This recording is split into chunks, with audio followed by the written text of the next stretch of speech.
What's up everybody, I'm Stella Chung and this is the Weekly Fix, the show where we round up all the gaming and entertainment headlines you may have missed this week. Resident Evil 4 Remake is finally out and we've got the full list of skins from the Deluxe Edition. Plus, From Software has released just how many times players have died in Elden Ring. In the entertainment world, HBO's The Last of Us Season 2 is already teasing characters and Zachary Levi is hinting at some Dywane Johnson beef over Black Adam. All aboard the news train, it's newsin' time!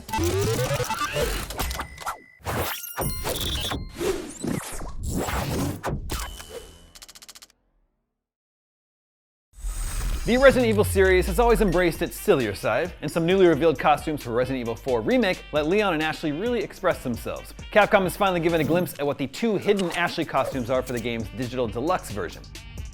The casual costume has the president's daughter embracing her emo side with pink highlights and a very punk outfit. The romantic costume, on the other hand, matches Leon's previously revealed outfit. Castlevania is of course a Konami series, but this costume gives me real Alucard vibes. These particular outfits come as part of Resident Evil 4's Digital Deluxe Edition, which also includes 4 skins and a pair of sunglasses for Leon, a pair of deluxe weapons, and an option to swap the new soundtrack for Resident Evil 4's original music. We're just over a week away from the launch of the highly anticipated remake. If you just can't wait to get your hands on it, Capcom recently released a Resident Evil 4 demo that lets players try out an early section of the game. Moving on, 5 ex-Criterion and Need for Speed developers, including former GM Matt Webster, have founded Fuse Games. Fuse is described as a AAA studio focused on, quote, blockbuster spectacle and player-centric innovations in social gameplay, self-expression, and creativity. The quintet of developers departed Criterion in December with over 90 combined years of experience at the prolific racing studio. They left Criterion just weeks after it shipped its latest Need for Speed game. Our Need for Speed Unbound review praised its bold new style while noting its lack of innovation. Fuse Games will develop for consoles and PC. Despite the team's experience with racing games, Webster told GamesIndustry.biz they haven't committed to a genre for their debut. He said, obviously arcade racers and open world racers are what we know very deeply. But we have played around in other genres over the years, including Battlefront, Battlefield, VR. We know what we are good at, and that spans a broad range of things now. Once we select our genre, we want to lead that genre. Fuse, if you're taking requests, bring back Burnout. And finally today, Kirby's Dream Land 2 has joined the Nintendo Switch Online Collection, along with Burger Time Deluxe, Side Pocket, and Xevious. Kirby and Burger Time are both Game Boy games, Side Pocket is for SNES, and the Xevious arcade port is for the good old NES. Game Boy and Game Boy Advance games were added to the Nintendo Switch Online subscription service in February, with classic Game Boy games available to those with the basic NSO subscription, and Game Boy Advance games going to expansion pack subscribers. Kirby's Dream Land 2 is very good. Burger Time Deluxe is fun enough. IGN gave it a 7.5. I played Side Pocket on NES and liked it, but never played the SNES version, and the NES port of Xevious is one of the few games my dad put a significant amount of time into. EA is shutting down Battlefield 1943, Bad Company 1 and 2, and the original Mirror's Edge.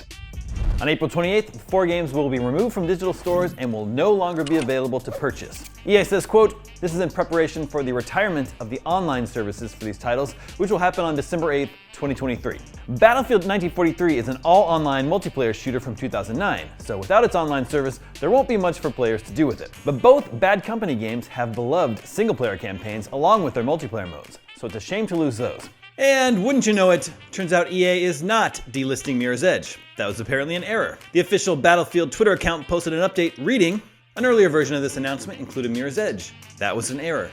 We currently have no plans to remove Mirror's Edge from digital storefronts. Well, good, because that didn't seem to make much sense. Anyway, now on the one hand, I get why EA is doing this. Without the online services available for these games, EA would have to rewrite the descriptions for them in all storefronts, provide some kind of disclaimer explaining why these features are missing, and probably lower their prices. It might have been a whole thing that EA just didn't want to deal with. On the other hand, it's just terrible for game preservation. Ideally, we'd have access to these games for ourselves and future generations for all kinds of reasons, from entertainment to archival purposes to educational purposes.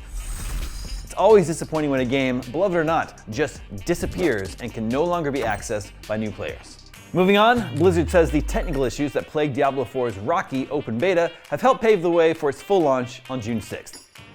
Last weekend saw Blizzard hold the first mostly open beta for Diablo 4, which was accessible for gamers who had either pre-ordered a copy or obtained a promotional code by ordering chicken from KFC. Unfortunately, the 3-day event was marred by numerous technical issues that forced players to endure prolonged queue times while encountering frustrating error messages. Diablo 4's general manager Rod Ferguson said in an interview with NME, the word beta nowadays has kind of been misconstrued, where people start calling things beta that's actually a marketing beta, and it's just another term for a demo. That's not our case at all. Our beta is actually us testing our technology, especially on the server side. We had a little bit of a rocky start on Friday. He added, sometimes as a player it can be a little frustrating, but they have to recognize that they're helping us make the actual launch of the game that much better. Be sure to check out IGN's Diablo 4 wiki guides to get the most out of this weekend's open beta, which will run from March 24th to 26th. And finally today, Rare and Microsoft are celebrating the 5th anniversary of Sea of Thieves, but the developers are also looking out toward the horizon for the next 5 years of the live service pirate adventure. Creative director Mike Chapman said, "I think 10 years of Sea of Thieves will feel like a long time, but also we'll blink and be there. And I still think we'll have unfinished business when we get to that point." The Sea of Thieves team is apparently discussing ideas for smuggling mechanics, rewards for protecting other players from griefers, and a means of painting screenshots. The development team's mantra is players creating stories together, and this wide vision has the team feeling like they'll never run out of ideas as long as players are there to experience them. We re-reviewed Sea of Thieves in 2020, calling it a pirate fantasy sandbox with an enormous amount of things to do, made unpredictable and exciting by the addition of other players. It also made our list of the 10 best co-op games. After more than 2 decades of waiting, we finally get a sequel to Counter-Strike. Well, if you don't count Counter-Strike 0, Counter-Strike Source, or CSGO. But none of those have 2 in the title, so obviously they don't count. Valve surprise dropped the news this morning with the equally surprising detail that it'll be free via an update to Counter-Strike Global Offensive, and it'll be out sometime this summer. The game will also run on the Source 2 engine and will feature, quote, upgraded and overhauled maps, along with redesigned visual effects and audio. Even the water fountain's got an upgrade. Valve also touted game-changing smoke grenades that interact with the environment. Honestly, this is going to be a huge change not only for normal players in CSGO, but also for competitive. CSGO esports has been on top of the charts for so long, and this is bringing it up to modern standards. But now there are also so many more elements to take into consideration, like how the smoke can be blasted away with a frag grenade. Guess it's time to dust off my old CSGO skills and dive right in. Oh, and if you're worried about your unlocked items in CSGO, have no fear, your items will carry over into the new game. So your $2,000 op skin is totally safe. Moving on to other multiplayer shooter news, Arcane Austin, the developers behind the upcoming supernatural co-op shooter Redfall, is working on reversing a previously announced requirement. Originally, the game needed an internet connection to run, even when playing solo. But game director Harvey Smith listened to the harsh public feedback and is working to reverse that requirement. Via Eurogamer, Smith said, quote, "We listened and we have already started work to address this in the future. We have to do some things like encrypt your save games and do a bunch of UI work to support it. I'm not supposed to promise anything, but we're looking into and working actively towards fixing that in the future." Smith also clarified that the always-on nature of the game was originally meant for Arcane to collect data on how people were playing Redfall, especially when they were facing technical difficulties. He explained that it was not to sell microtransactions. The game doesn't even have any, although DLC is planned. So it's great that the devs are listening to feedback even before the game is launched. But if you read his quote closely, he says the always-on fix may come in the future, so maybe don't expect it to make it into the game's code by launch. And finally, yesterday, Ubisoft revealed a new AI tool for developers that's been met with some skepticism online. Dubbed Ghostwriter, the tool can help write background dialogue for NPCs. According to Ubisoft, the idea is to help a game's narrative team to, quote, complete a repetitive task quickly and effectively and free them up to focus on the game's characters, cutscenes, and overall narrative. But the announcement has been met with criticism. A commenter on the announcement's YouTube video said, quote, "What a wonderful way to make your game worlds feel robotic and soulless."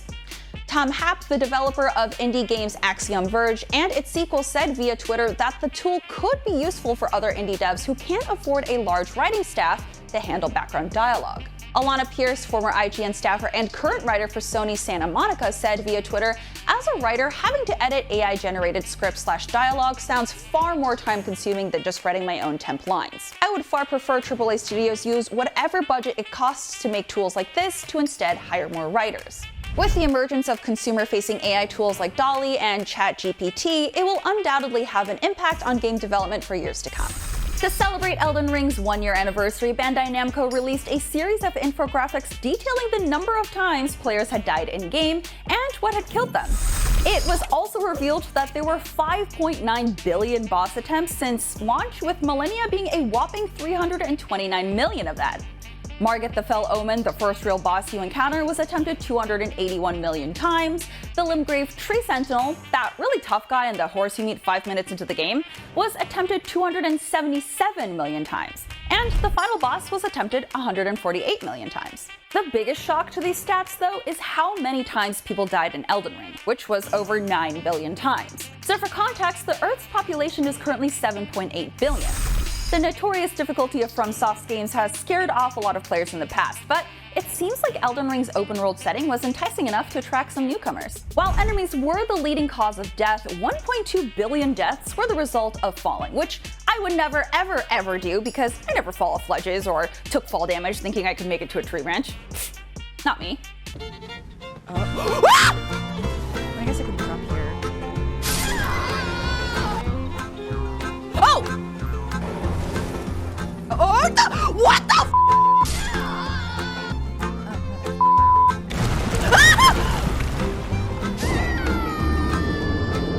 Bosses were responsible for 6.2 billion in-game deaths, and unsurprisingly, Millennia had the highest body count of them all. I remember my first night with Millennia. She had me up all night, fighting and dying over and over again. It's time to take a quick break. When we come back, a major character from The Last of Us Part 2 video game has been teased for the show, plus Black Adam almost had a cameo by Shazam, but The Rock seemingly stopped it. See you in a bit. Welcome back. Zachary Levi is inadvertently claiming that The Rock blocked a post-credits scene that would have featured Shazam. But first, we have some more gaming news to cover, so let's find out some more. Sonic Frontiers is getting its first big content update on March 22nd called Sights, Sounds, and Speed. This is the first of 3 content updates for the game, which will add a new challenge mode, a photo mode, and a jukebox for players to listen to their favorite Sonic tracks. The new challenge modes include the Cyberspace Challenge, a time trial mode where you blast through multiple cyberspace stages in a row, and Battle Rush, a timed battle mode where you fight several enemies and bosses in a row, which can be accessed after completing the main story. The photo mode, which really should be available in every game at launch, will allow players to capture and edit screenshots of their Sonic adventures. The jukebox has 53 songs released through New Sound Memories collectibles scattered across the islands. The following updates will feature an open zone challenge, new Coco, and the third update in 2023 will even add in a new character and story content.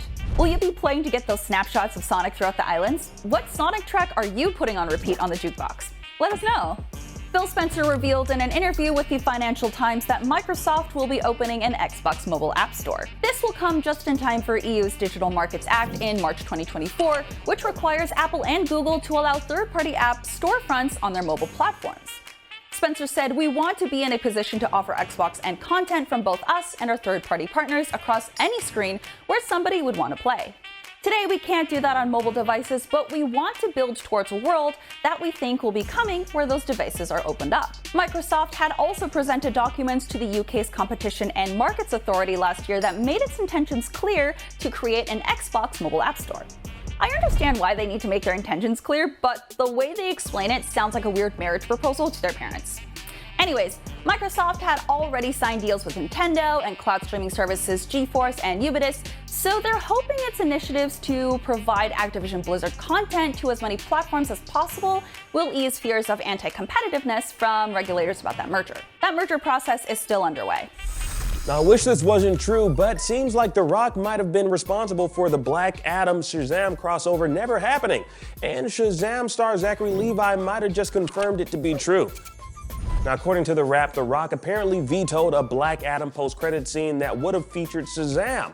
And he went even further by denying access to Black Adam's Justice Society from appearing in Shazam Fury of the Gods in a post-credit scene the filmmakers had intended. Now, this was all supposedly going to lead up to Black Adam and Shazam eventually clashing and going up against one another. Which makes sense because the two characters have long been linked to one another in the DC universe, with Black Adam serving as the villain to Captain Marvel, aka Shazam. But The Rock apparently had his own agenda, pushing for Henry Cavill Superman to return so he could go up against Black Adam. Essentially, The Rock wanted to keep his DC character separate from the Shazam movies, extinguishing any sort of crossover that might have been planned. But it was all seemingly for nothing, as with James Gunn and Peter Safran coming in to revamp the DCU, both Henry Cavill and Dywane Johnson are out as Superman and Black Adam respectively, with the new plans for the DCU Gunn and Safran have. Now, what's unfortunate about both the Black Adam and Shazam movies is one was critically panned at the box office and the other failed to ignite a similar spark with DC fans as its first outing. It honestly seems The Rock's ego might have partially played a role in how both movies played out overall, with him wanting it to revolve around his Black Adam and Cavill's Superman. Now, he was essentially treating things as if it were some sort of a DC Movies fantasy football league. And now we have Zachary Levi coming out on his social media to possibly confirm that this is exactly what led to him not making a cameo in Black Adam and the Justice Society not showing up in Fury of the Gods. Now, who knows what would have come from any of this, but maybe it might have extended the lifespan of The Rock's Black Adam character had he gone along with the overarching plan to connect the two properties. And with the lukewarm reception to Fury of the Gods, who knows if Zachary Levi will return as Shazam in James Gunn's revamped DCU. But with Peter Safran having co-produced both Shazam movies, it's possible Zachary might reprise his role sometime down the line. Now, as for now, the truth is out that The Rock might have halted a few meaningful crossovers. Now, while it would have been nice to see Henry Cavill's Superman go up against The Rock's Black Adam, it all would have seemed rushed. And the lack of an appearance by Levi's Shazam, a character that's directly connected to Black Adam, it just seemed a bit odd to many DC fans. But I'd love to know your thoughts on all of this. Please light up the comments down below. In other news, we got ourselves a writer for Netflix's Gears of War movie. John Spaihts is stepping in to pen the film, who you may know from his work writing 2016's Doctor Strange, 2021's Dune, and its upcoming sequel. Commenting on his excitement, he wrote in a statement, quote, "Gears of War is one of the all-time great action games with vivid characters, a beautifully designed world, and a combat system that drives home the lethality of war and the importance of standing by your squad mates. It wants to be a cinema, and I'm thrilled to have the chance to help that happen. And fans of the game can't wait to see the story play out in live action." And finally, we know what the upcoming Flash movie is rated. According to the MPA's film rating website, The Flash is rated PG-13 for, quote, "sequences of violence and action, some strong language, and partial nudity." Now, this makes sense, as most of the DC movies like Zack Snyder's Justice League and The Suicide Squad have also been rated PG-13. But the thing I think that stands out here is the partial nudity sequences we'll likely see in the movie. Like, what are we gonna see? Are we gonna see Michael Keaton slip into a nipple-clad Batman suit? Or maybe there'll be several sequences of the Flash actually flashing the audience. I don't know, who knows? Whatever the case may be, Tom Cruise apparently loved every single minute of the movie, as he's seen it at an advanced screening. Now, he loved it so much that, according to The Hollywood Reporter, he called the director to commend him on making the type of movie we need right now. So there you have it, folks. The Flash movie is Tom Cruise approved, which must mean that there's probably plenty of bat-themed airships and jet planes doing loop-de-loops with the Flash high-fiving random folks while wearing aviators. I don't know, I've never seen Top Gun, but I assume that's what it's about. I will see, however, the Flash movie when it comes to theaters June 16th.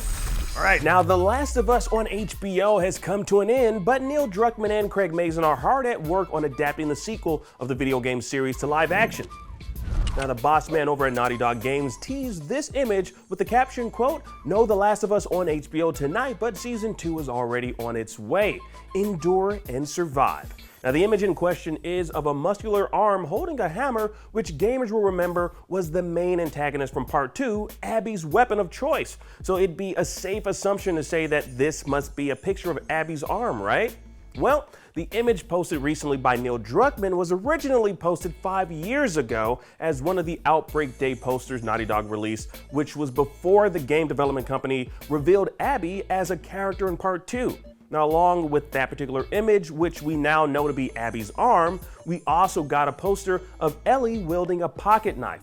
Now, these two images signify the two playable characters in Part 2 and the two opposing forces that encompass the Last of Us sequel. Now, I think the main question is, who will play Abby in Season 2? Like, the internet's been speculating that it might be Shannon Barry, who gave a rather Abby-like performance in the wilds. Not to mention, she kinda looks like her. And she's also being followed by Neil Druckmann on Instagram, but that could mean a myriad of things. Like, maybe he's just a fan of her work. Who knows? But outside of that, I think we're also wondering, when can we expect season 2 to drop or possibly start filming? Now, we already know Craig Mazin and Neil Druckmann are hard at work currently adapting it and have already confirmed that it'll likely take multiple seasons to adapt part 2.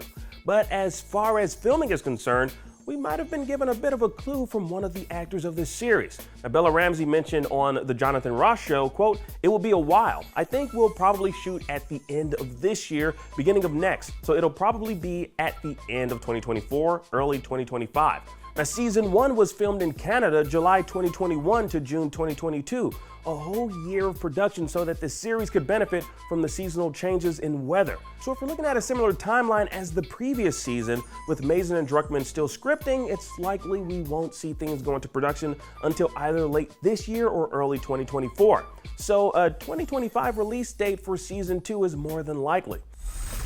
Now let's just hope that they shoot seasons 2 and 3 back to back so the wait between each isn't as lengthy. Now, of course, you can count on us here at IGN to keep you posted when more news breaks on The Last of Us on HBO. Now, in other news, with the release of Resident Evil 4 Remake coming soon, Capcom had the brilliant idea of releasing this RE4 anime trailer that's the exact opposite of what you'd expect from the survival horror series. Take a look.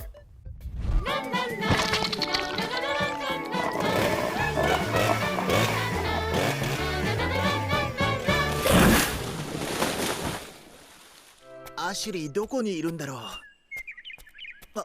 あの人に聞いてみよう。こんにちは。アシュリーを知りませんか？すみません。ありえんな。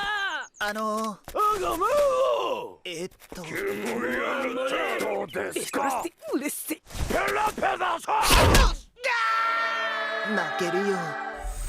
Now you got a happy chainsaw man, happy villagers, Leon looking all too happy in his search for Ashley, and rainbows coming out of Mr. Kennedy's head when one of the villagers split it open. The minute-long anime short is a promotion for the game, but if you ask me, it's kind of false advertising, unless there's a DLC that turns the blood into rainbows Capcom is cooking up. Anyway, the Nippon Animation collab is pretty cool and definitely worth checking out if you want to see the survival horror series in a new light. And finally, we got Chris Pratt talking about and talking like Mario in his appearance on BBC One alongside co-star Charlie Day. Now, he breaks down the direction he decided to take with his depiction of Mario. Take a look. There are only a handful of things we've ever really heard Mario say. It's like, whoa, and like, you know. You did that really well. Those types of things, you know, it's a me, let's go, these types of things. So we were trying to find a way to put that into the movie, but in a way that would be congruent with a storyline of these working class American guys from Brooklyn. It's a me for 90 minutes, because you know, 10 minutes in, we know it's you. Yeah. And no, Paris Hilton is not in the Mario movie, thank the gods in heaven. She's just sitting there on the couch for some strange reason. I have no clue. Anyway, a very good explanation from Chris. We've only heard Mario say, you know, a few things in that high-pitched voice, so it makes sense for him to take some creative liberties with adapting it on screen. But what did y'all think of his impression of Mario? It's obviously not too hard to replicate the exact Mario voice. Mamma mia! I just did it, see? It's pretty easy. But anyways, let us know your thoughts down below.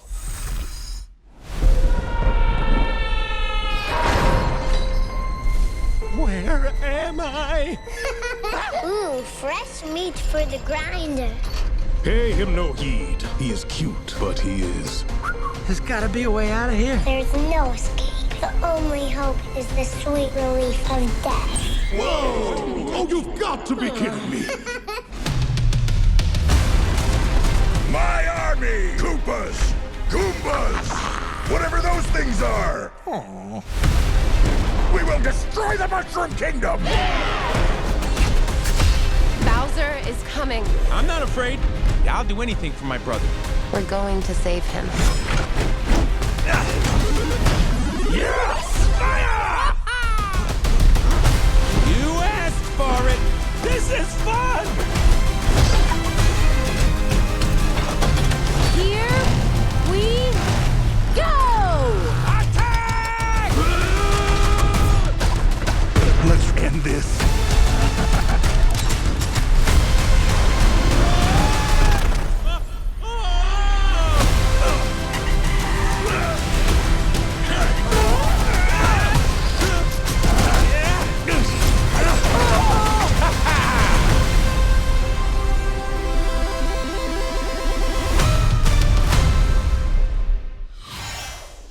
I'm Stella Chung, and that was your Weekly Fix. We'll be back here next Saturday with more of the biggest gaming and entertainment news of the week. See you then.